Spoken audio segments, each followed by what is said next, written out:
Kasmet Vilniuje parodų rūmuose Litexpo vyksta didžiausia mokslo ir studijų paroda Studijos. Čia moksleiviai ne tik yra supažindinami su studijų programomis, bet ir turi galimybę pabendrauti su studentais ar būti nukreipti tinkamą mokslo linkme. Mugėje dalyvavęs švietimo ir mokslo ministras Dainius Pavalkis siūlė jaunimui rinktis perspektyvias specialybes, bet kartu klausytis ir savęs. Dažnai kviečiu rinktis tas profesijas, kurias įvardyjame kaip labai paklausias, dėl ko kartais būna kritikuojamas, tiksliųjų mokslų, technologinių, gamtos mokslų. Tačiau svarbus ir kiekvieno širdies balsas, savo talento pajutimas, gabumai, pomėgiai. Mūsų aukštasis mokslas ir profesinis mokymas sudaro sąlygas kiekvienam pasirinkti tai, kas geriausia atitinka jo lūkesčius, poreikius ir viltis. Šiemet tradiciškai parodoje dalyvavo ir Klaipėdos universitetas.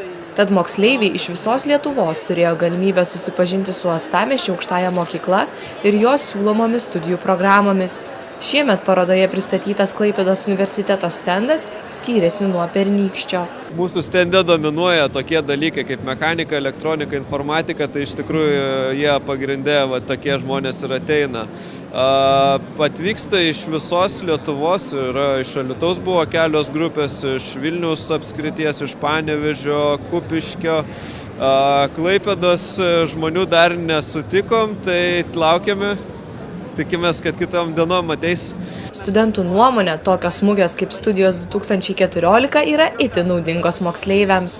Aš tai manau, kad šita mugė yra ir šiaip tokio tipo mugės yra labai naudingos, nes studentai gali vienu metu paklausti kelių skirtingų mokslo įstaigų apie skirtingas studijų programas ir palyginti, pavyzdžiui, arba tą pačią studijų programą palyginti viename universitete arba kitame universitete ir nereikia važinėti į skirtingus miestus. Ir šiaip gali pabendrauti su studentais, pamatyti, kaip jie veikia, ką jie daro. Iš tikrųjų, tai labai naudinga, manau. Mugė Studijos 2014 sostinėje šurmuliuos dar šiandien ir rytoj, nuo 10 iki 18 valandos. Ateik ir gauk atsakymus į visus tave dominančius klausimus.